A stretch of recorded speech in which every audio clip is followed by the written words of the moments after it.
तो गाइस, क्या हालचाल? सब बढ़िया? चलो तो बढ़ाते हैं फिज़िक्स की गाड़ी को थोड़ा सा और आगे। कहाँ पर हैं?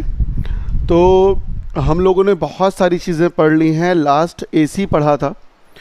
एसी के बाद क्या करना है? देखो, फर्स्ट पार्ट जो तुम्हारे एनसीईआरटी का होगा 12 का, उसका सबसे लास्ट एक चैप्टर है इलेक्ट्रोमैग्नेटिक वेव। इतना छोटा सा चैप्टर, बहुत छोटा। अगर वेटेज की हम बात करें सीबीएसई 12 में 1 नंबर का, स्टेट बोर्ड्स जो होते हैं वो कभी पूछते हैं कभी नहीं, छोड़ देते हैं। नीट जेई की बात करें तो कभी 2 साल 1 साल गैप करके एक क्वेश्चन से ज़्यादा नहीं। तो दैट इज़ इसकी वैल्यू अगर ऐसे देखा जाए। लेकिन कॉन्सेप्ट वाइज अगर इस चैप्टर की बात करें ना, तो ये चैप्टर बहुत ही कॉन्सेप्चुअल है।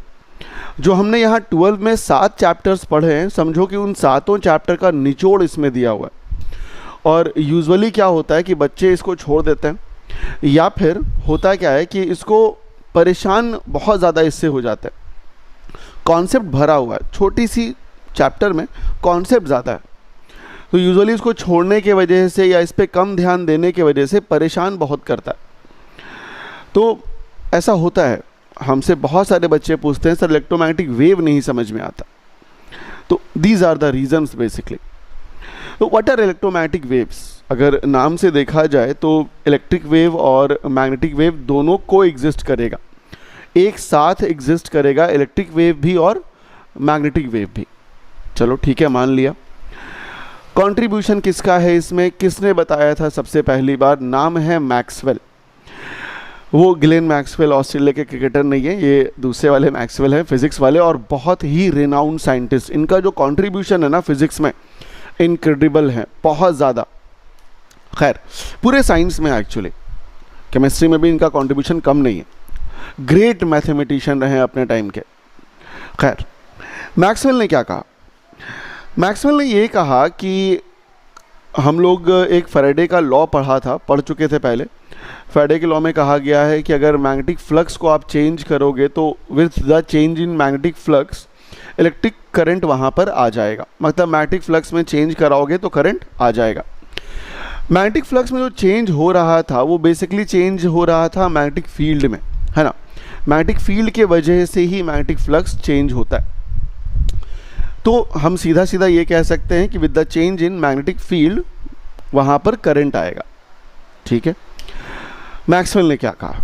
मैक्सवेल ने ये कहा कि मैग्नेटिक फील्ड के चेंज होने से करंट आ रहा है। सही बात है। करंट क्यों आएगा? इलेक्ट्रिक फील्ड के वजह से। ठीक है। तो उन्होंने ये कहा कि मैग्नेटिक फील्ड के वजह से इलेक्ट्रिक फील्ड जनरेट होता है। द करंट को उन्होंने कहा इलेक्ट्रिक फील्ड। सही बात है। लेकिन उन्होंने यहाँ से ऐड किया, इसमें ऐड ये क्या कि अगर मैग्नेटिक फील्ड के वजह से इलेक्ट्रिक फील्ड आ रहा है, इसका उल्टा भी पॉसिबल होना चाहिए। इलेक्ट्रिक फील्ड के वजह से भी मैग्नेटिक फील्ड आना चाहिए। नाउ ये एक रेवोल्यूशन लेके आ गया था फिजिक्स में उस वक्त। 1867, 68 या 70s के आसपास की बात है। एक रेवोल्यूशन लेके आ गया। रेवोल्यूशन ये लेकर के आ गया कि हमेशा मैग्नेटिक फील्ड से हम लोग इलेक्ट्रिक फील्ड बनाया करते थे, इलेक्ट्रिक फील्ड के वजह से मैग्नेटिक फील्ड नहीं बनता था। लेकिन मैक्सवेल इस बात को कुछ ऐसे कहा कि अगर आप एक इलेक्ट्रिक फील्ड बनाते हो तो उस इलेक्ट्रिक फील्ड के पास एक कैपेबिलिटी है मैग्नेटिक फील्ड को बनाने की। और अगेन मैग्नेटिक फील्ड अगर बना है तो वो मैग्नेटिक फील्ड क्या बना सकता है? Electric field. अगेन जो इलेक्ट्रिक फील्ड बना वो इलेक्ट्रिक फील्ड फिर से एक नया मैग्नेटिक फील्ड बना सकता है। और वो जो मैग्नेटिक फील्ड था चौथा वाला, वो 5वां इलेक्ट्रिक फील्ड, फिर इलेक्ट्रिक फील्ड बनाएगा मैग्नेटिक फील्ड को 6ठा, एंड सो ऑन। तो उन्होंने ये कहा कि अगर कोई एक सोर्स यहाँ पर है, if there is a source, इस सोर्स से मान लीजिए कि इलेक्ट्रिक फील्ड निकल रहे, तो इलेक्ट्रिक फील्ड अगर यहाँ से निकलेगा तो ये इलेक्ट्रिक फील्ड क्या करेगा? यहाँ पर एक मैग्नेटिक फील्ड को बनाएगा। अब ये मैग्नेटिक फील्ड फैराडेज लॉ के हिसाब से ये मैग्नेटिक फील्ड क्या करेगा? एक इलेक्ट्रिक फील्ड यहाँ बनाएगा। अब ये इलेक्ट्रिक फील्ड अगेन एक magnetic field, electric field, magnetic field, electric field. तो बेसिकली होगा क्या? सोर्स ने एक बार इलेक्ट्रिक फील्ड दे दिया, लेकिन उसके बाद इस वेव को सोर्स की ज़रूरत नहीं पड़ती। ये आपस में एक दूसरे को बनाते हुए आगे बढ़ सकते। सोर्स की कोई ज़रूरत नहीं है, आगे ये अपने आप जाएंगे बाय क्रिएटिंग एक दूसरे को बनाते हुए, ठीक है। इलेक्ट्रिक फील्ड मैग्नेटिक फील्ड बनाएगा, फिर magnetic field electric field and so on. इसका नाम उन्होंने दिया था इलेक्ट्रोमैग्नेटिक वेव। इसी को कहा था इलेक्ट्रोमैग्नेटिक वेव। नाउ सिर्फ इतना तक रुके नहीं थे, यहाँ के बाद उन्होंने क्या किया, यहाँ के बाद वो आगे बढ़े और इसको मैथमेटिकली प्रूव करके भी दिखाया। प्रूव कैसे किया था? प्रूव करने के बाद इन्होंने इसकी वेलोसिटी तक निकाल के दिखाई कि ये जो आगे जाएगा ये किस वेलोसिटी से जाएगा। और मज़े की बात ये है कि जो वेलोसिटी वो कैलकुलेट करके लेके आए, दैट वाज 3 × 10⁸ मीटर पर सेकेंड। जी सच है, ये जो स्पीड है वो लाइट की स्पीड है। वो इलेक्ट्रोमैग्नेटिक वेव का स्पीड दिया उन्होंने, कितना आया? लाइट के स्पीड के बराबर। अब एक ब्रेव चीज़ यहाँ पर उन्होंने कही। ब्रेव चीज़ ये कही कि अगर इलेक्ट्रोमैग्नेटिक वेव का जो स्पीड है वो लाइट के स्पीड के बराबर है, तो लाइट को क्या होना चाहिए? Light is an electromagnetic wave, ये उन्होंने कहा। और ये बहुत बड़ी बात थी। और इतना कहा नहीं, उन्होंने बाकायदा मैथमेटिकली कैलकुलेट करके इसको निकाल के दिखाया लाइट की स्पीड को। पहले लाइट की स्पीड हम कैसे निकालते थे? लाइट को रिफ्लेक्ट करवाते थे, एक न्यूटन ने फॉर्मूला दिया था, न्यूटन्स के फॉर्मूला के वजह से हम लोग लाइट की स्पीड लेकर के आते थे। लेकिन मैथमेटिकली कैलकुलेट करके मैक्सवेल ने दिखाया था कि स्पीड ऑफ लाइट इतनी होती है using the concept of electromagnetic wave, ठीक है। तो उन्होंने क्या कहा? उन्होंने कहा कि light is an electromagnetic wave. और सिर्फ लाइट के बारे में नहीं, बाकी बहुत सारे वेव जैसे gamma rays, X rays, radio wave, microwave, इन सारे के बारे में कहा कि ये सारे इलेक्ट्रोमैग्नेटिक वेव होते हैं, क्योंकि सबकी स्पीड उन्होंने दिखा दी 3 × 10⁸। That was a revolution. यही रेवोल्यूशन उन्होंने लेकर के आए थे। तो खैर, उम्मीद है कि इलेक्ट्रोमैग्नेटिक वेव समझ में आ गया होगा कि what is electromagnetic wave. Now ये बात तो चलो सही है, समझ में आ गई। अब इसको क्या किया आगे, कैसे समझाया? तो उन्होंने एक कॉन्सेप्ट दिया, सबसे पहले डिस्प्लेसमेंट करंट का, एक डिस्प्लेसमेंट करंट का कॉन्सेप्ट दिया, और उसके थ्रू फिर वो आगे बढ़े। और उन्होंने कहा कि अगर इलेक्ट्रोमैग्नेटिक वेव को आपको पढ़ना है तो आपको इलेक्ट्रिक फील्ड को अलग पढ़ने की ज़रूरत नहीं है, आपको मैग्नेटिक फील्ड को अलग पढ़ने की ज़रूरत नहीं है। अभी तक जो हम आपको चैप्टर्स पढ़ा रहे थे, पहले 3 चैप्टर में देखा होगा कि इलेक्ट्रिक फील्ड की बातें हो रही थी, बाकी 3 चैप्टर्स में देखा होगा कि सिर्फ मैग्नेटिक फील्ड की बातें हो रही थी, अलग अलग पढ़ा जाता है। लाइट को अलग से पढ़ना है ऑप्टिक्स में। लेकिन मैक्सवेल ने कहा कि ये सारी चीज़ें एक ही फैमिली की हैं, इसको अलग नहीं, इसको आप चाहें तो एक साथ पढ़ सकते हैं। और एक साथ पढ़ने का उन्होंने तरीका भी बताया। उन्होंने कहा कि पूरे इलेक्ट्रोमैग्नेटिज्म को 4 फंडामेंटल लॉज के ज़रिए एक्सप्लेन किया जा सकता है। आपको बाकी लॉज की कोई ज़रूरत नहीं है, सिर्फ 4 लॉज आपके पास होने चाहिए। इन 4 लॉज के हिसाब से आप पढ़ सकते हैं पूरा का पूरा इलेक्ट्रोमैग्नेटिज्म को। खैर, तो जैसे जैसे चैप्टर में आगे हम बढ़ेंगे, हम बताएंगे कि वो 4 कौन से लॉज थे। उन 4 लॉज में से एक लॉ जो था, उन्होंने मैक्सवेल ने खुद को से उसको मॉडिफाई करके दिया था। तो खैर, वो आगे पढ़ना है। सबसे पहले जो टॉपिक यहाँ स्टार्ट हम करेंगे, that is called displacement current, and it was a very important concept जिसने करंट के डेफिनेशन को ही चेंज कर दिया था। हाँ, तो गाइज अब बात करते हैं डिस्प्लेसमेंट करंट के बारे में। बड़ा ही अच्छा सा कॉन्सेप्ट दिया था मैक्सवेल ने। एक एक्सपेरिमेंट किया था मैक्सवेल ने, देखो ध्यान से देखना ज़रा, बड़ा ही इंटरेस्टिंग सा एक्सपेरिमेंट है, कुछ इस टाइप से। उन्होंने क्या किया कि एक एसी सोर्स को लिया और एसी सोर्स में लगाया एक कैपेसिटर। ठीक है, चलो एक कैपेसिटर लगा दिया जाएगा, ऐसे एक स्विच लगा दिया कुछ इस तरीके से। नाउ व्हाट हैपेंड, ये आपका कैपेसिटर, चलो स्विच को ऑन किया जाएगा, करंट फ्लो होगा, ऐसे आएगा करंट, यहां से ऐसे एक आई करंट आया ऐसे, ठीक, सही। ये एक्सपेरिमेंट आप डीसी करंट के साथ भी कर सकते हैं, बहुत बड़ा कोई इशू नहीं होने जा रहा ना। उन्होंने किया क्या, तो उन्होंने यहाँ पर एक कंपास लिया और कंपास में क्या किया कि देखा कि जब कंपास को यहाँ रखा उन्होंने तो यहाँ पर कंपास में डिफ्लेक्शन होना चाहिए और होगा भी। एक चीज़ पढ़ी है आपने, क्या पढ़ी है? Ampere circuital law, chapter number 4 में हम ही पढ़ाया है। ये कहता है कि मैग्नेटिक फील्ड का जो लाइन इंटीग्रल होता है वो हमेशा बराबर होता है म्यू नॉट इंटू आई के। ठीक, एम्पियर के हिसाब से करंट और मैग्नेटिक फील्ड में ये रिलेशन है। जहाँ पर करंट होगा वहाँ पर मैग्नेटिक फील्ड का आना तय है, वहाँ पर आएगा ही। कैसे आएगा? तो उसने, मैक्सवेल ने ये कहा यहाँ पर एक सर्किल ड्रॉ कीजिए इस तरीके से और इसमें ऐसे मैग्नेटिक फील्ड आएगा। ठीक है, इस तरीके से मैग्नेटिक फील्ड आएगा। ऐसे क्या कहा था? Amperes loop. धीरे धीरे याद आएगा, 4th चैप्टर। अब यहाँ पर क्या होना चाहिए? एक मैग्नेटिक कंपास को अगर रखेंगे तो हाँ ठीक है, डिफ्लेक्शन होगा, जाहिर सी बात है, और हुआ भी। करंट यहाँ से आ रहा था, आते आते आते आते यहाँ पहुँचा। यहाँ क्या हो रहा है? तो यहाँ पर मान लीजिए कि ये पॉजिटिव और ये नेगेटिव था, तो एक नेगेटिव चार्ज यहाँ आएगा, एक पॉजिटिव चार्ज यहाँ आएगा। ठीक, अगर आपसे हम ये पूछें कि करंट क्या होता है, तो करंट के लिए आप हमको ये बोलेंगे सर dq/dt होता है। चलो, होना भी चाहिए।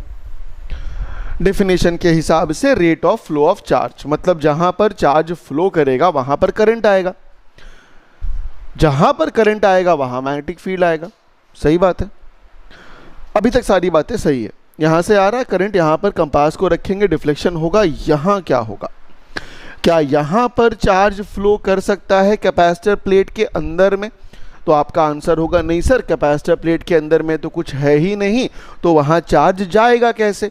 जैसे स्पेस में कुछ नहीं होता, तो वहां चार्ज कैसे फ्लो करेगा? नहीं करेगा। यहां पर क्या होना चाहिए? अगर यहां पर हम एक एम्पियर्स लूप ऐसे बना दें इस तरीके से, ठीक, there is no current inside the Ampere's loop. यहां अगर कोई पूछेगा कि मैग्नेटिक फील्ड कितना है, लाइन इंटीग्रल निकाल के देखो, मैग्नेटिक फील्ड 0, करंट की वैल्यू 0, मैग्नेटिक फील्ड भी 0। तो यहां पर अगर कंपास के निडल को लेके जाओगे, there should be no deflection, तो यहां पर B हमारा आएगा और यहां पर देखा जाए तो B की वैल्यू 0 हो जाएगी, यहां पर 0 नहीं होगी। किस हिसाब से? ACL के हिसाब से और इसके हिसाब से। चलो, लेकिन जब मैक्सवेल ने एक्सपेरिमेंट को किया और कंपास को लेकर के आए, कंपास को जैसे रखा ना यहाँ पर, तो एक डिफ्लेक्शन हुआ। कंपास का निडल कैसा होना चाहिए था? कंपास का निडल सीधा होना चाहिए था, वो ऐसे डिफ्लेक्ट हो गया। चलो सही है, यहाँ तो डिफ्लेक्शन आना ही था, मैग्नेटिक फील्ड है। लेकिन जब इसके अंदर रखा तो भी कंपास का निडल डिफ्लेक्ट हो गया। अब प्रॉब्लम यहाँ पर ये है कि भैया यहाँ क्यों हुआ? यहाँ तो मैग्नेटिक फील्ड नहीं होना चाहिए। अब डिफ्लेक्शन हुआ है, मतलब मैग्नेटिक फील्ड ज़रूर है वहाँ पर। अब यहाँ पर आपका प्रॉब्लम क्रिएट हो गया। प्रॉब्लम ये क्रिएट हो गया कि करंट तो है नहीं, सो अगर कंपास का निडल डिफ्लेक्ट हो रहा है तो मैग्नेटिक फील्ड कहाँ से आ रहा? भूत प्रेत थोड़े वहाँ पर। इस चीज़ को मैक्सवेल ने पकड़ा और यहाँ से देखा जाए तो उन्होंने करंट की डेफिनेशन ही चेंज कर दी। उन्होंने ये कहा कि भैया आप जो आज तक पढ़ते आ रहे थे वो इनकम्प्लीट है। आप आज तक ये पढ़ते आ रहे थे कि चार्ज के फ्लो होने से करंट पैदा होता है, सही बात है, लेकिन ये कंप्लीट बात नहीं है और यहाँ वो दिख भी रहा है। यहाँ पर जो आपका मैग्नेटिक फील्ड पैदा हो रहा है वो करंट के वजह से ही पैदा हो रहा है, लेकिन ये करंट जो है वो इस तरीके से डेवलप नहीं हो रहा, ये जो चार्ज के फ्लो होने से डेवलप नहीं हो रहा, ये किसी और रीज़न से डेवलप हो रहा है जिसके बारे में आप लोग नहीं जानते। ये डेवलप हो रहा है इलेक्ट्रिक फील्ड में चेंज होने के वजह से। अगर आपने यहाँ AC सोर्स लिया है तो यहाँ आपका जो कैपेसिटर प्लेट होगा, कभी उसमें ज़्यादा चार्ज जाएगा, कभी कम चार्ज जाएगा। एक इलेक्ट्रिक फील्ड यहाँ होगा इस प्लेट और इस प्लेट के बीच में, एक इलेक्ट्रिक फील्ड यहाँ पर होगा and this electric field will be a varying electric field. This electric field will not be constant, ये कांस्टेंट फील्ड नहीं है, ये वैरिंग फील्ड है। वैरिंग फील्ड इस वजह से है क्योंकि एसी सोर्स आपने लगाया हुआ है। तो मैक्सवेल ने कहा कि अगर आप इलेक्ट्रिक फील्ड को वैरी करते हो, इलेक्ट्रिक फील्ड में चेंज करते हो, तो वहाँ पर एक करंट पैदा होता है, और ये क्या काम करता है, ये सेम वही काम करता है जो आपका चार्ज के फ्लो होने से जो करंट आया था वो काम करता है। दोनों का काम सेम है। काम क्या है? मैग्नेटिक फील्ड को पैदा करना। अगर आप देखिएगा कभी ऐसा होता है ना कि कभी आपको कोई काम दिया गया लेकिन आप अगर नहीं कर रहे हो तो आपने किसी और को बोल दिया कि मेरे जगह पे वो काम कर दे। What is that? That is replacement, है ना, वो आपका रिप्लेसमेंट है। होता है ऐसा, टीचर्स लोग स्कूल में नहीं आते, उसकी जगह कोई सब्स्टिट्यूट टीचर आके सेम चीज़ पढ़ाते हैं आपको। So that is called replacement. तो सिमिलरली यहाँ पर भी जो इलेक्ट्रिक फील्ड हम वैरी कर रहे थे वो क्या कर रहा है? वो करंट को रिप्लेस कर रहा है, that is doing the exact same work as a current would do. उसका नाम उन्होंने दिया डिस्प्लेसमेंट करंट। तो व्हाट इज डिस्प्लेसमेंट करंट? अगर डेफिनेशन से ही आगे बढ़ें तो देखो क्या होता है। डिस्प्लेसमेंट करंट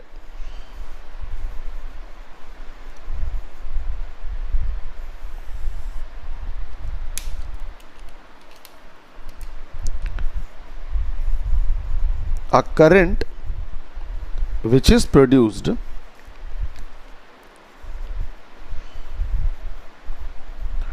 by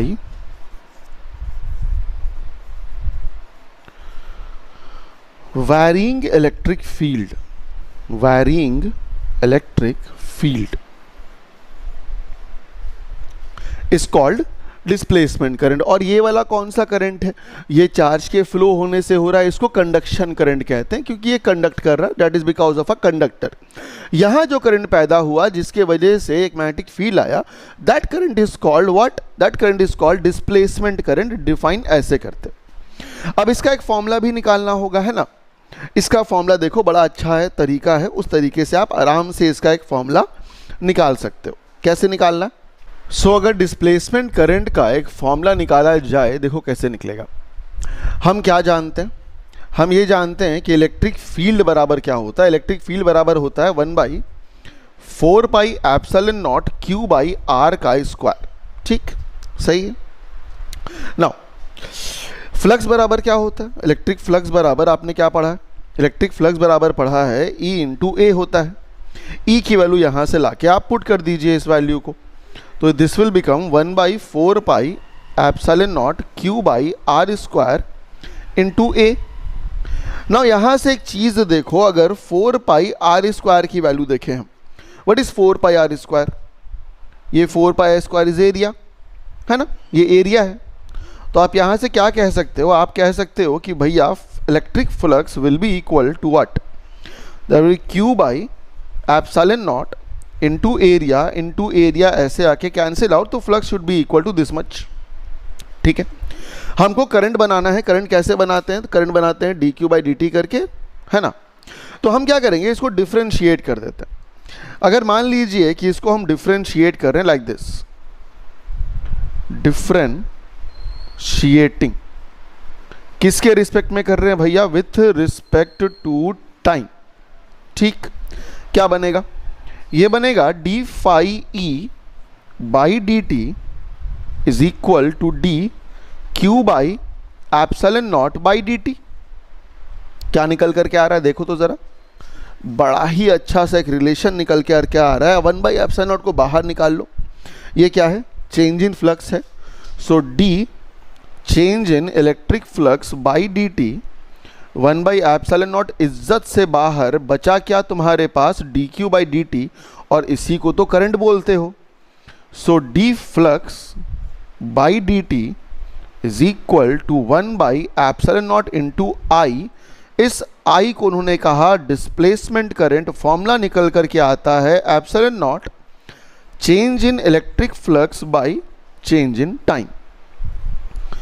सो उन्होंने कहा कि अगर इलेक्ट्रिक फील्ड को आप चेंज करोगे, if you are changing the electric field, वहाँ पर एक चीज़ आई करंट जैसी, जिसको कहा डिस्प्लेसमेंट करंट। जिसके वजह से मैग्नेटिक फील्ड वहाँ पैदा हुआ।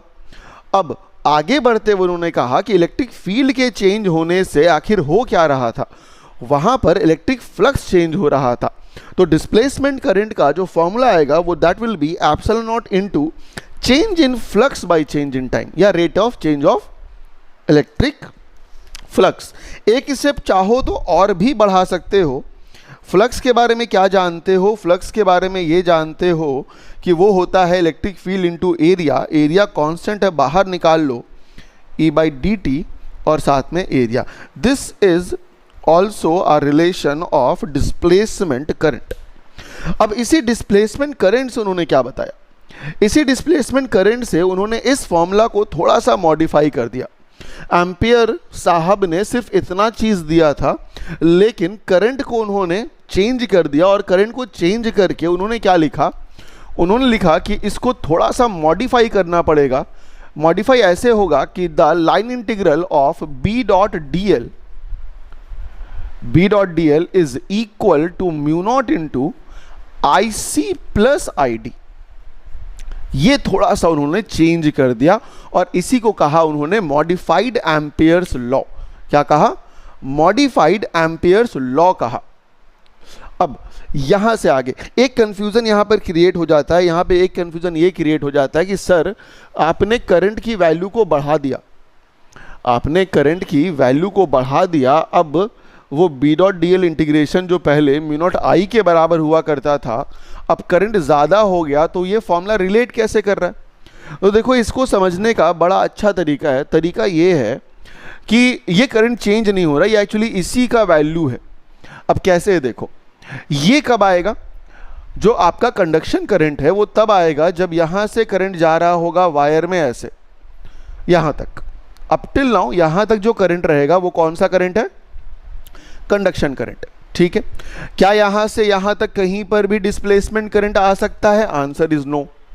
There can not be any displacement current from here to here. Why? Because यहां से यहां तक इलेक्ट्रिक फ्लक्स चेंज होगा ही नहीं, और इलेक्ट्रिक फ्लक्स चेंज अगर होगा तब ना डिस्प्लेसमेंट करंट आएगा। सो आप ये देख सकते हैं कि करंट जो हमारा आएगा that is equal to IC plus 0। कहां से कहां? यहां से यहां। नाउ इसके अंदर क्या होगा? कैपेसिटर के अंदर के करंट की बात हम करें तो वहां पर डिस्प्लेसमेंट करंट होगा, कंडक्शन करंट नहीं होगा, क्योंकि भैया वहां पर चार्ज को फ्लो करवाने का कोई जरिया है ही नहीं। चार्ज फ्लो करेगा तब तो कंडक्शन करंट आता है। तो यहां पर कैपेसिटर के अंदर क्या होगा? वहां के करंट को देखें अगर, ये 0 हो जाएगा और ये आ जाएगा, और इन दोनों की वैल्यू होती है सेम। इन दोनों की वैल्यू क्या होती है? सेम होती है। तो आपके इस रिलेशन में कोई फर्क नहीं पड़ेगा, बस करंट के डेफिनेशन में थोड़ा सा फर्क पड़ा कि अगर चार्ज फ्लो करवाते हैं तो जो करंट आता है that is called conduction current, और अगर चार्ज फ्लो नहीं हो पा रहा है वहां पर इलेक्ट्रिक फील्ड को आप चेंज करें या फिर इलेक्ट्रिक फ्लक्स को आप सीधा सीधा बोल दें कि चेंज करें, वहां पर भी एक करंट आता है and that current is called displacement current. तो आई गेस कि डिस्प्लेसमेंट करंट आपका पूरी तरीके से क्लियर हो गया होगा। अब यहां से आगे बात करेंगे मैक्सवेल्स के इक्वेशन के बारे में। मैक्सवेल चचा ने क्या कहा है? मैक्सवेल ने कहा कि पूरे इलेक्ट्रिसिटी या इलेक्ट्रिक और मैग्नेटिक को आप लोग अलग अलग मत पढ़ो, ये एक ही फैमिली का हिस्सा है, और आप पूरे इलेक्ट्रोमैग्नेटिज्म को सिर्फ 4 बेसिक इक्वेशन से समझ सकते हो। बाकी आपको और किसी रूल को समझने की ज़रूरत नहीं है। 4 बेसिक रूल्स को अगर आप समझ जाओ तो आप पूरे के पूरे इलेक्ट्रोमैग्नेटिज्म को आराम से पढ़ सकते हो। और इन 4 रूल्स को उन्होंने कहा मैक्सवेल्स इक्वेशन, जिसमें 3 रूल्स जो होंगे वो आपको पहले से पता होंगे, चौथा रूल भी आपको पहले से पता है लेकिन थोड़ा सा मॉडिफाइड है। तो आइए देखते हैं कि व्हाट इज मैक्सवेल्स इक्वेशंस। हाँ तो गाइज अब बात कर लेते हैं मैक्सवेल के इक्वेशंस की। क्या थे मैक्सवेल के इक्वेशंस? सो उन्होंने क्या किया, उन्होंने कोई एक्सपेरिमेंट नहीं किया, उन्होंने कोई कुछ परफॉर्म नहीं किया। उन्होंने क्या किया? डीप स्टडी की। डीप स्टडी किस चीज़ की? डीप स्टडी की इलेक्ट्रिक फील्ड की और मैग्नेटिक फील्ड की। उन्होंने 4 इक्वेशंस को निकाला और कह दिया कि आप इलेक्ट्रिक फील्ड और मैग्नेटिक फील्ड को अलग अलग ना पढ़ें, चारों को एक जगह पढ़ें। दोनों को एक जगह पढ़ें और दोनों को 4 इक्वेशंस के हेल्प से समझा जा सकता है। और उन्होंने कहा इलेक्ट्रोमैग्नेटिक वेव। अब देखो क्या करते हैं वहाँ से। सो अगर हम टॉपिक का नाम दें तो topic will be like this, Maxwell's equation. Maxwell's equation. Now what are these equations? So अगर सबसे पहले इक्वेशन की बात करें तो सबसे पहला इक्वेशन उन्होंने ये वाला लिया था, Gauss law of electric field.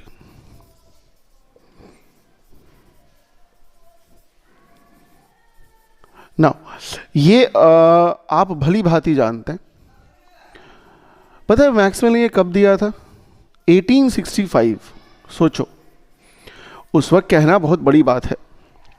Now Gauss law of electric field क्या था? तो गॉस लॉ ये कहा गया है कि द टोटल फ्लक्स एसोसिएटेड, कौन सा flux? Electric flux. The total electric flux associated with a closed surface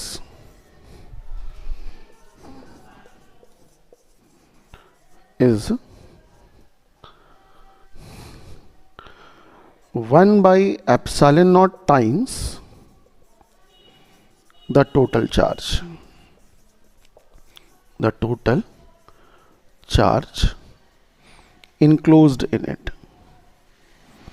Enclosed in it. ठीक है, मतलब क्या हुआ इसका? आप ये भली भांति जानते हैं। क्या जानते हैं? जो फ्लक्स होता है that can be given by what? That can be given by integration of E dot ds that is always equal to Q internal by epsilon naught. So इसको एक बेसिक लॉ उन्होंने माना था। किसने? मैक्सवेल ने। और ये कौन सा लॉ था? गॉस के द्वारा दिया गया लॉ था, जिसको उन्होंने अपना पहला लॉ कहा। मैक्सवेल इक्वेशन का पहला इक्वेशन क्या है? ये वाला, गॉस लॉ। और ये आप पहले से जानते हैं। सेकंड इक्वेशन क्या?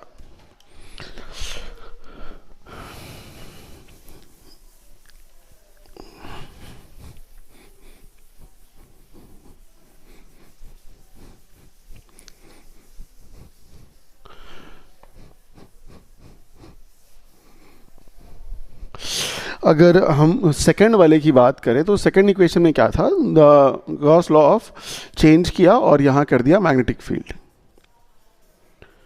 नाउ मैग्नेटिक फील्ड के ही टर्म्स में भी आपने गॉस लॉ को पढ़ा हुआ है। क्या था? जरा याद दिला दे। चैप्टर नंबर 4 में था शायद। ये था क्या? The total magnetic flux. वहां पर इलेक्ट्रिक फ्लक्स था, right? The total magnetic flux associated with a magnetic dipole. याद है ना मैग्नेटिक डाइपोल क्या था? सो अगर मैग्नेटिक डाइपोल बोलो या आप बार मैग्नेट भी बोल सकते हो, dipole is always equal to 0, is always equal to 0। कहने का मतलब क्या हुआ कि अगर इसी फ्लक्स की आप बात करें मैग्नेटिक फील्ड के टर्म्स में, so that will B integration of इस बार B dot d S, correct? That will always be 0, that will always be 0। और यहाँ से उन्होंने बेसिकली कहा क्या, आप जानते होंगे, अगर मैग्नेट की बात करें तो मैग्नेट में हमेशा एक डाइपोल एग्जिस्ट करता है। This is north pole, this is south pole, right? और ये अगर आप ऐसा लगाते हो, the flux will be 0, flux will be 0। इससे मैक्सवेल ने क्या प्रूव कर सके? वो ये प्रूव कर सके कि नॉर्थ पोल को अलग या साउथ पोल को अलग करना पॉसिबल नहीं है। Monopole does not exist. जो मेन इसका ये था कि वो मोनोपोल डज नॉट एग्जिस्ट। बस ऐसा इलेक्ट्रिक फील्ड के केस में नहीं होता। इलेक्ट्रिक फील्ड के केस में अगर आपको याद होगा, प्लस चार्ज भी एग्जिस्ट करता है, माइनस चार्ज भी एग्जिस्ट करता है, और दोनों साथ में मिल करके अगर रहे तो ये भी एग्जिस्ट करता है, डाइपोल, है ना? But in case of magnet सिर्फ आपका डाइपोल एग्जिस्ट करता है, मोनोपोल्स डज नॉट एग्जिस्ट। तो ये प्रूव करता है आपका Gauss law in magnetic field. चलो ये दो इक्वेशंस हो गए मैक्सवेल के, आसान है, पहले से पढ़ा हुआ। अब तीसरा वाला जो था वो थोड़ा सा आपने वो भी पढ़ा है इलेक्ट्रोमैग्नेटिक इंडक्शन में। देखिए तीसरा क्या है। हाँ, तो थर्ड इक्वेशन क्या था मैक्सवेल का? अगर मैक्सवेल की बात माने, थर्ड इक्वेशन बहुत ही फेमस फैराडेज लॉ, याद होगा अगर आपको चैप्टर नंबर 6 में आपने पढ़ा है, Faraday's law of electromagnetic induction, ये पढ़ा हुआ है। क्या लॉ है? अगर इस लॉ की बात माने, the rate of change of magnetic flux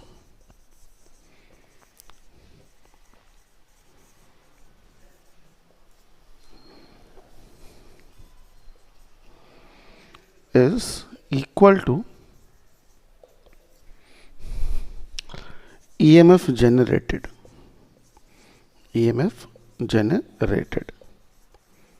ये आपने पढ़ा।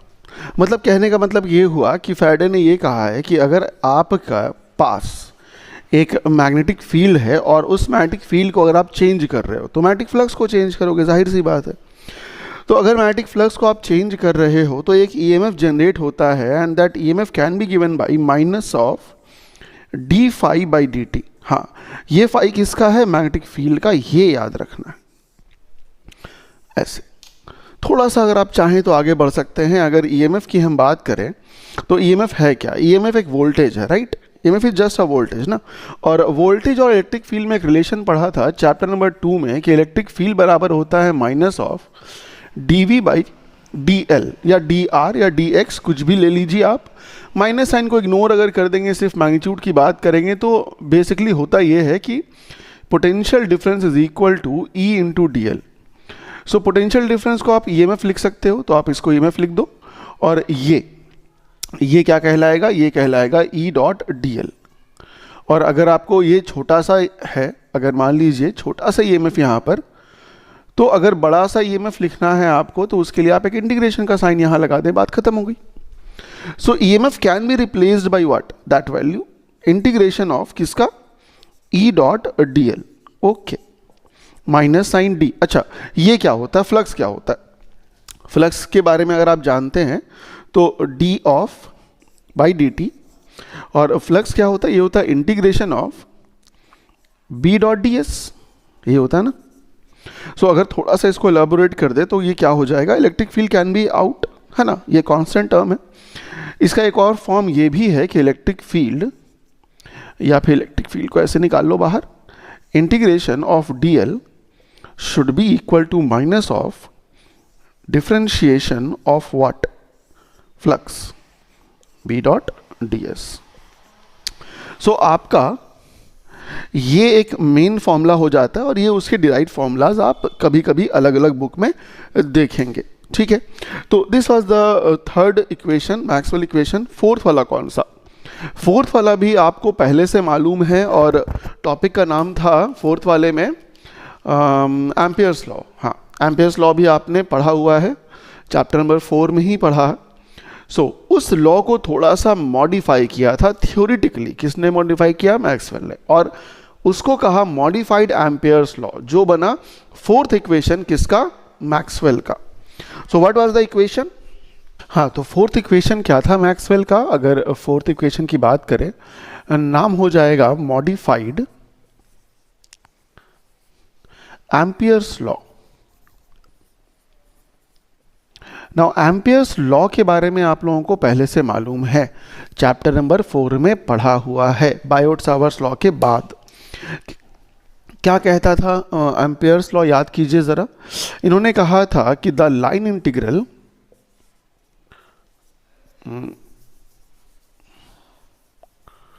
भीगा हुआ है,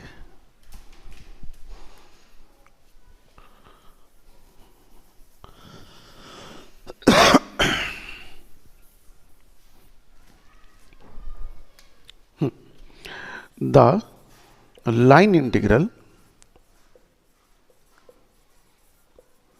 of magnetic field is always equal to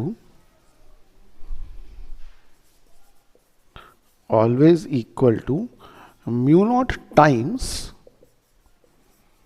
the current. Now यहां पर मॉडिफिकेशन क्या किया गया? मॉडिफिकेशन ये किया गया कि इस करंट के जगह पर मैक्सवेल ने कहा भैया करंट मत लिखो, आप टोटल करंट लिखो, and that total current is how much?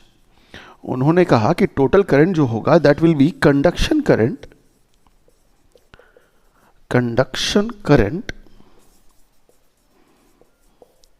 Plus displacement current. ये मॉडिफिकेशन किया गया था किसके द्वारा? मैक्सवेल के द्वारा। ना कंडक्शन करंट और डिस्प्लेसमेंट करंट आप अच्छे से जान चुके हैं, वीडियो में स्टार्टिंग में ही हम बता चुके हैं कि what is displacement current. So this law becomes how much? इस लॉ को आप ऐसे जानते हैं कि B dot d l should equal to mu not into I. ये आई के टर्म्स में आप जानते हैं, लेकिन यहां पर आई के जगह पर क्या किया गया? इसको लिखा गया I C plus I D, conduction plus displacement. Displacement की वैल्यू क्या होती है? So this will become integration of B dot d l बराबर म्यू नॉट टाइम्स, ये तो ऐसा रह जाएगा, कोई दिक्कत नहीं। इसकी वैल्यू थी इसकी वैल्यू थी epsilon naught times change in electric flux by dt, like this, ऐसा कुछ करके। तो this was the 4 equations that Maxwell give. ये आपके एग्जामिनेशन में अक्सर आता है कि आखिर 4 इक्वेशंस कौन थे मैक्सवेल के। तो these were the 4 equations. No फायदा क्या? इस इक्वेशन के बाद यहां तक वो रुके नहीं, इसके बाद उन्होंने अपना एक थ्योरी दिया। और सोचो 1865 की बात है, 1865 में थ्योरेटिकली उन्होंने कहा कि इलेक्ट्रोमैग्नेटिक वेव होगा, ना कि इलेक्ट्रिक फील्ड अलग पढ़ने की जरूरत है, ना कि मैग्नेटिक फील्ड अलग, दोनों को कंबाइन करके इलेक्ट्रोमैग्नेटिक वेव एग्जिस्ट करना चाहिए। ठीक है, और कोई एक्सपेरिमेंटली प्रूव नहीं दिया, बस कह दिया। और उसके बाद क्या हुआ? करीबन 20-22 साल के बाद एक्चुअली में इलेक्ट्रोमैग्नेटिक वेव को प्रोपोगेट करवाया गया, और ये प्रूव हुआ कि मैक्सवेल की बात सच थी, सही थी। सो आइए देखते हैं कि आखिर इलेक्ट्रोमैग्नेटिक वेव होता क्या है। सो इलेक्ट्रोमैग्नेटिक वेव क्या बोला, क्या देखिए।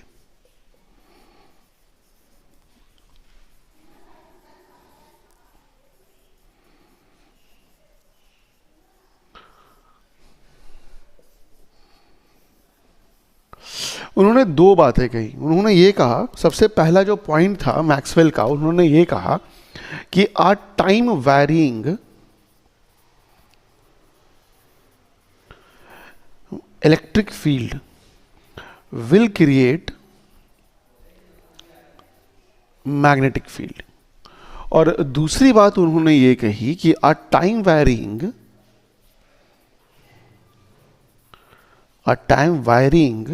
magnetic field will create what? Electric field will create electric field, ऐसा कुछ। ना मतलब क्या हुआ इसका?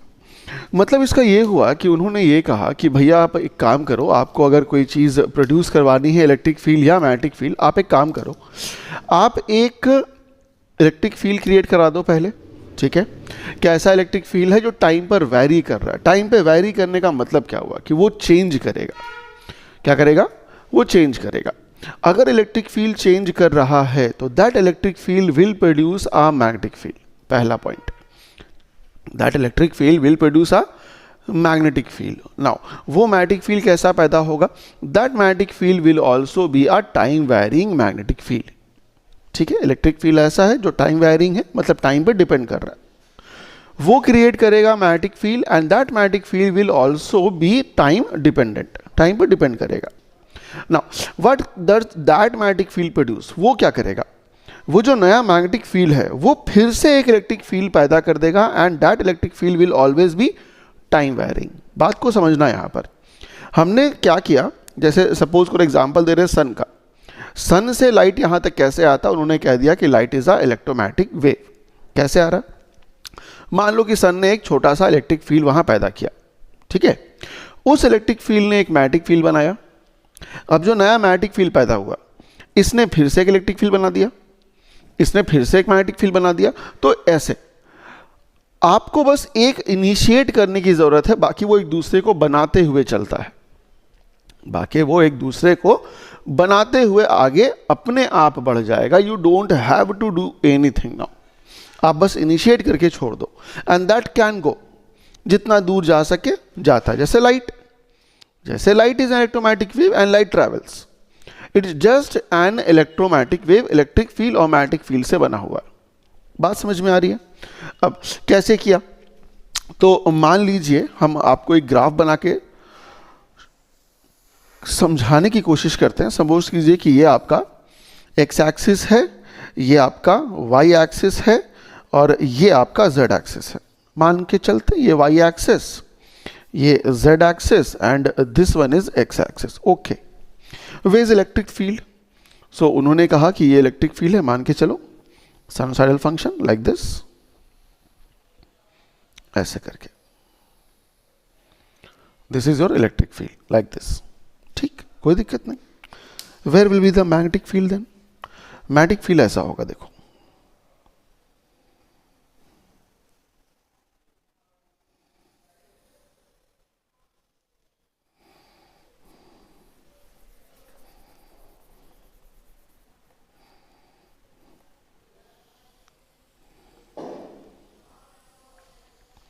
ये कैसा है, जरा ध्यान से समझना है इस चीज को।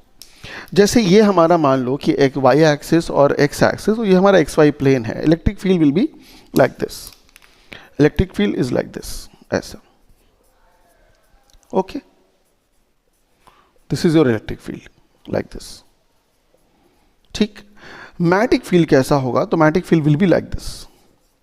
मतलब ये किस फील्ड में है? तो ये वाई एक्स और जेड वाले फील्ड में। किस फील्ड में? एक्स और जेड वाले फील्ड में, लाइक दिस।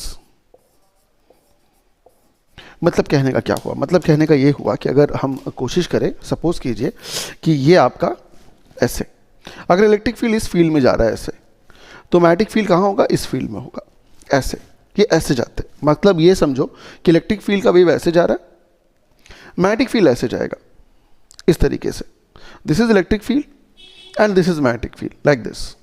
अब इमेजिन करके देखो, electric field is like this, magnetic field is like this. वो दोनों एक दूसरे के perpendicular, like this, perpendicular. Now direction of propagation क्या होगा? What will be the direction of propagation? So देखो, वेव कहाँ जा रहा है? The wave is like this, wave is going forward, so this is called direction of propagation. Direction of propagation of electromagnetic wave.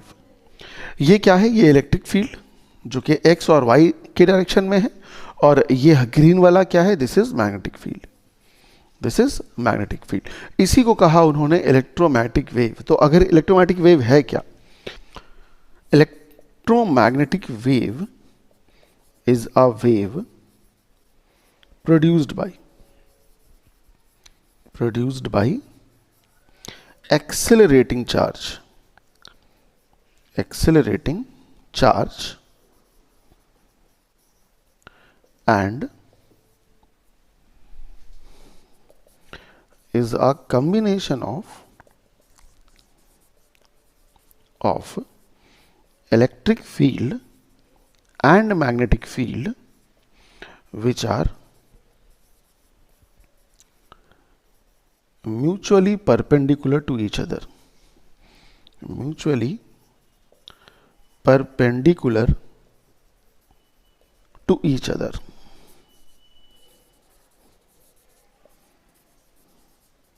बात समझ में आ गई ना? एक पॉइंट यहां पर है, पॉइंट ये है कि व्हाट इज एक्सेलरेटिंग चार्ज। ये जो अभी हम कहा ना कि मैग्नेटिक फील्ड इलेक्ट्रिक फील्ड को प्रोड्यूस करेगा, इलेक्ट्रिक फील्ड मैग्नेटिक फील्ड को प्रोड्यूस करेगा, ये क्यों होता है? ये इस वजह से होता है क्योंकि चार्ज इज एक्सेलरेटिंग। देखो एक छोटी सी चीज़ हम बता दे रहे हैं। तुम लोगों ने क्या पढ़ा है? चैप्टर नंबर 1 में तुम लोगों ने ये पढ़ा कि अगर आपके पास चार्ज है and that charge can be at rest, can be in motion, उससे मतलब नहीं है। वो चार्ज क्या प्रोड्यूस करेगा? वो चार्ज प्रोड्यूस करेगा एक इलेक्ट्रिक फील्ड। ये मोशन में हो चाहे रेस्ट में हो उससे मतलब नहीं है। लेकिन अगर चार्ज आपका मोशन में हो और उसमें एक्सेलरेशन नहीं हो, कॉन्स्टेंटली अगर मूव कर रहा है तो क्या करेगा?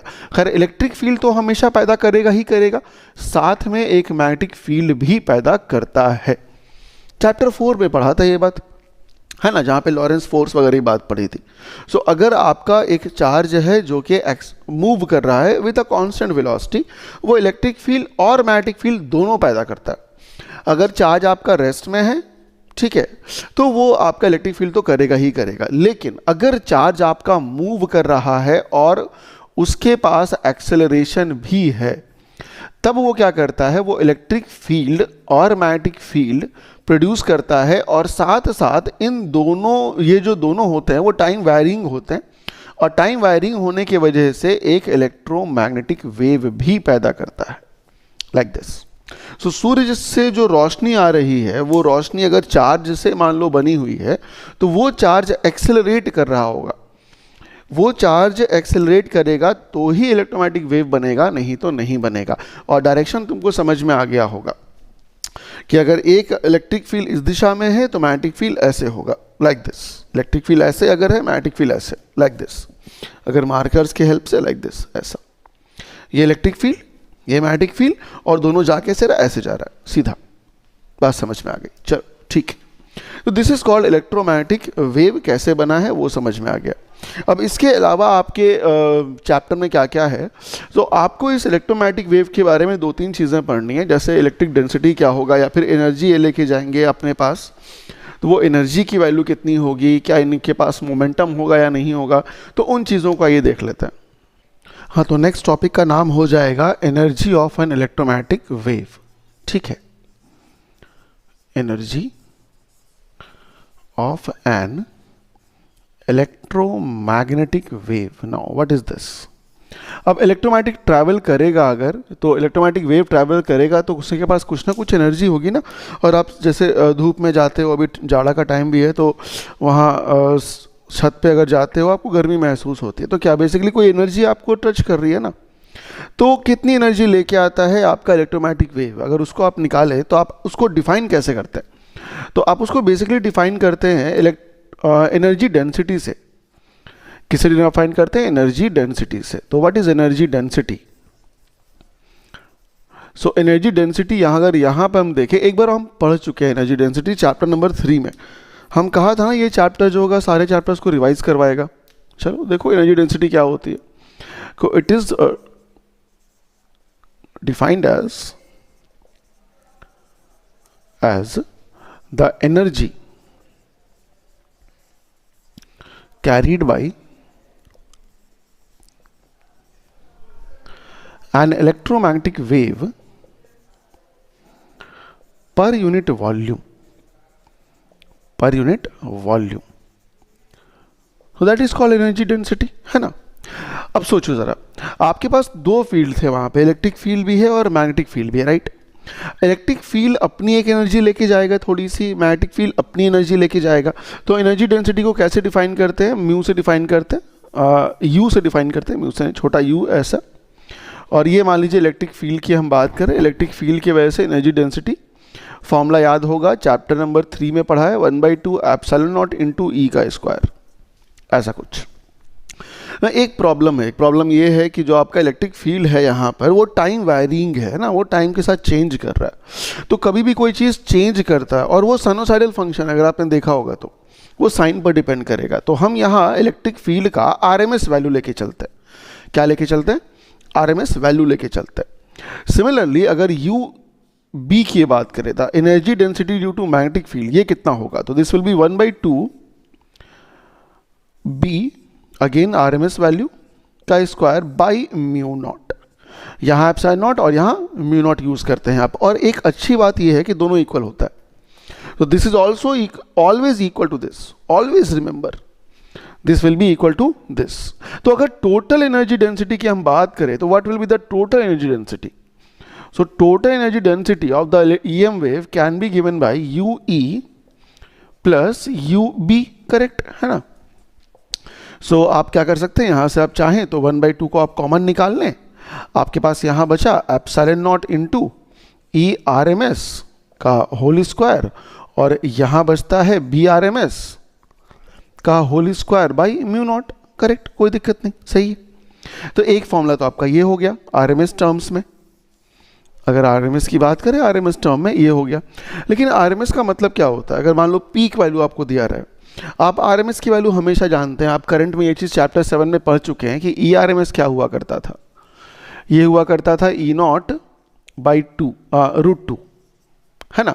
आई आरएमएस होता है आई नॉट बाई रूट टू। तो यहाँ पर भी लगा लें आप, U बराबर क्या हो जाएगा 1/2 अपनी जगह पर है, एप्सिलॉन नॉट अपनी जगह पर, इलेक्ट्रिक फील्ड का आरएमएस वैल्यू, तो ये हो जाएगा इलेक्ट्रिक फील्ड का maximum value by root two का होल स्क्वायर प्लस साइन 1/μ0 को बाहर निकाल दीजिए अगर, तो ये हो जाएगा मैग्नेटिक फील्ड का maximum value by root two का होल स्क्वायर, है कि नहीं? ऐसा कुछ। सो यहाँ से रूट टू का स्क्वायर इज इक्वल टू 2, है ना। 2, वो 2 बाहर आ जाएगा, यहाँ हो जाएगा एनर्जी डेंसिटी बराबर 1/4 एप्सिलॉन नॉट ई नॉट का स्क्वायर प्लस बी नॉट का स्क्वायर बाई म्यू। ये एक और फॉर्मूला आता है एनर्जी डेंसिटी का जो आपके एग्जाम्स में पूछा जाता है, ठीक है। बड़ा आसान सा चीज़ है, बहुत बड़ा मुश्किल वाली बात नहीं है। बस याद रखिएगा कि इलेक्ट्रिक फील्ड और मैग्नेटिक फील्ड दोनों कुछ कुछ एनर्जी लेके आता है, दोनों एनर्जी बराबर होती है, एक की वैल्यू इतनी, एक की वैल्यू इतनी। टोटल एनर्जी डेंसिटी जो होता है वो दोनों का सम होता है। स्केलर क्वांटिटी है, हम सीधा सीधा जोड़ सकते हैं, किसी वेक्टर की हमको ज़रूरत नहीं है। अब ये तो हो गया। अगर इंटेंसिटी की हम बात करें तो इंटेंसिटी कितना होगा इलेक्ट्रोमैग्नेटिक वेव का वो देखते हैं। हाँ, तो अगर आप बात करते हैं इंटेंसिटी की, इंटेंसिटी का मतलब क्या होता है? हिंदी में मतलब होता है तीव्रता, ठीक है। Intensity of electromagnetic wave define कैसे करेंगे? डिफाइन करने का बड़ा अच्छा सा तरीका है। मान लेते हैं कि एक वेव हमारे पास जा रहा है, इलेक्ट्रोमैग्नेटिक वेव। सपोज कीजिए कि this is our electromagnetic wave which is propagating like this. हम क्या करेंगे ना, हम यहाँ पर एक एरिया लेंगे, यूनिट एरिया। मान लो कि एक एरिया ऐसे ले लिया, ठीक है। एरिया कैसा लिया? परपेंडिकुलर। तो ये अगर मान लीजिए कि अगर ये आपका एक वेव है, वो वेव ऐसे जा रहा है, this wave is made up of electric field and magnetic field, ऐसे वेव जा रहा है। तो हम एक एरिया यहाँ लेंगे, यूनिट एरिया लेंगे 1 मीटर स्क्वायर, ठीक है। तो एक सेकेंड में कितना एनर्जी यहाँ से क्रॉस किया, एक सेकेंड में कितना एनर्जी यहाँ से क्रॉस किया, that is called intensity of electromagnetic wave, उसी को कहते हैं। तो अगर इसको हम डिफाइन कर दें तो इसको हम डिफाइन ऐसे कर सकते हैं कि the energy crossing per unit area per unit time per unit time by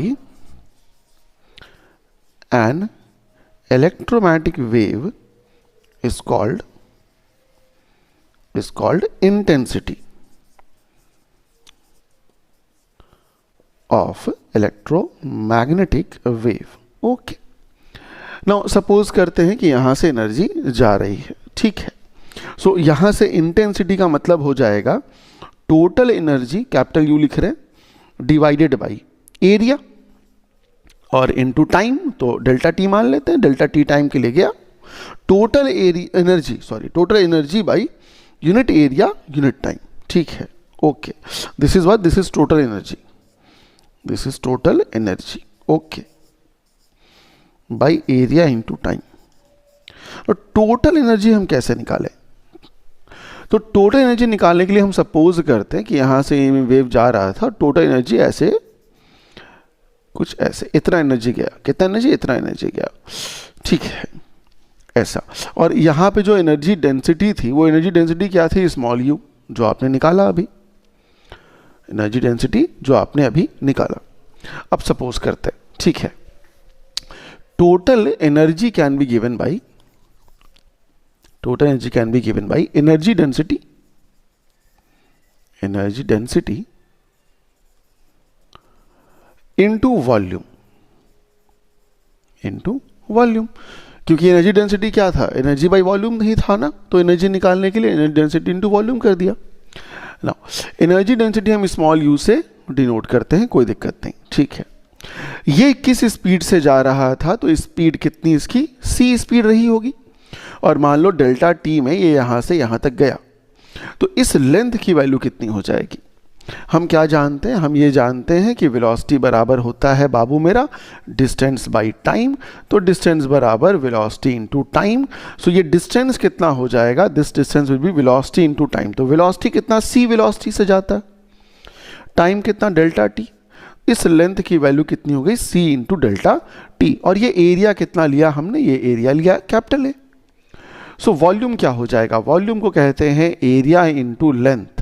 So length is how much, energy density into area, and length is c into delta t, correct, कोई दिक्कत नहीं, length is equal to c into delta t। So intensity की value अब कितनी हो गई, intensity can be given by energy by area into t, energy is equal to energy density into area into c into time, divide कर दिया जाए किससे, area से और टाइम से। So this gets cancel out, this also gets cancel out. तो energy intensity is simply given by energy density into speed of light, correct, कोई दिक्कत नहीं।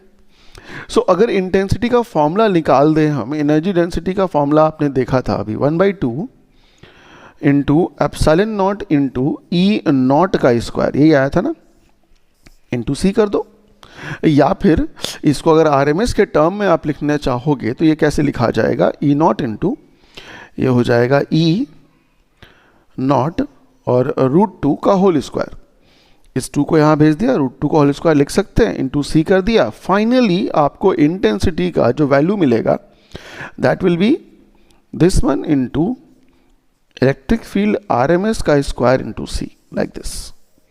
सो either you have to remember this one और you have to remember this one, या अगर आप चाहें तो इसको मैग्नेटिक फील्ड के भी टर्म्स में लिख सकते हैं, कोई बहुत बड़ी बात नहीं है।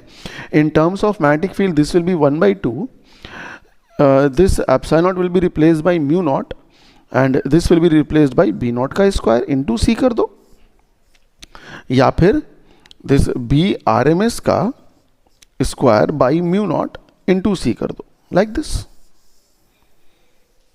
ऐसे। एक और चीज़ होती है इलेक्ट्रोमैग्नेटिक वेव की जो अक्सर आपसे पूछा जाता है कि मोमेंटम होता है कि नहीं। मोमेंटम के बारे में आप एक चीज़ जानते हैं, मोमेंटम का मतलब होता है मास इनटू वेलोसिटी, ठीक है।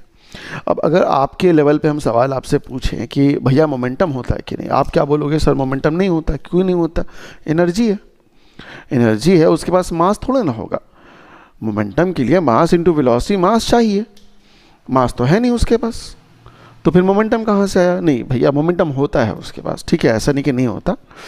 तो मोमेंटम यहाँ पर निकाल करके दे दिया गया है। हमेशा याद रखना कि अगर इलेक्ट्रोमैग्नेटिक वेव का मोमेंटम चाहिए,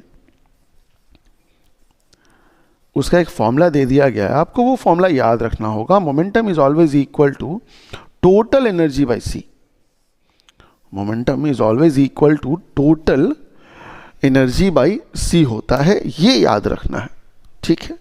चलिए, इसके अलावा क्या, इसके अलावा अगर मान लीजिए बहुत सारे इलेक्ट्रोमैग्नेटिक वेव का खोज किया गया इसके बाद, जैसे radio wave, microwave, infrared, visible light, आपका गामा रेज, एक्स रेज, ये सारे के सारे इसी फैमिली में आते हैं, इलेक्ट्रोमैग्नेटिक वेव के ही फैमिली में आते हैं। और अगर इसको मान लीजिए ना कि आप एक सीक्वेंस में लगाओगे, ठीक है, तो एक पैटर्न सा बन जाएगा, एक पैटर्न सा बन जाएगा। अगर कैसे लगाते हो, अगर आप वेवलेंथ के टर्म्स में लिखो या फ्रीक्वेंसी के टर्म्स में लिखो तो एक टेबल बनता हुआ नजर आएगा, ठीक है।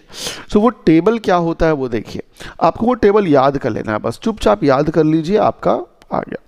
वो सिंपल पूछता है कि इस रेंज से इस रेंज तक फ्रीक्वेंसी अगर है तो कौन सा वेव होगा, या इस रेंज से इस रेंज तक फ्रीक्वेंसी है, बताइए कौन सा वेव होगा, बस इतना, ठीक है।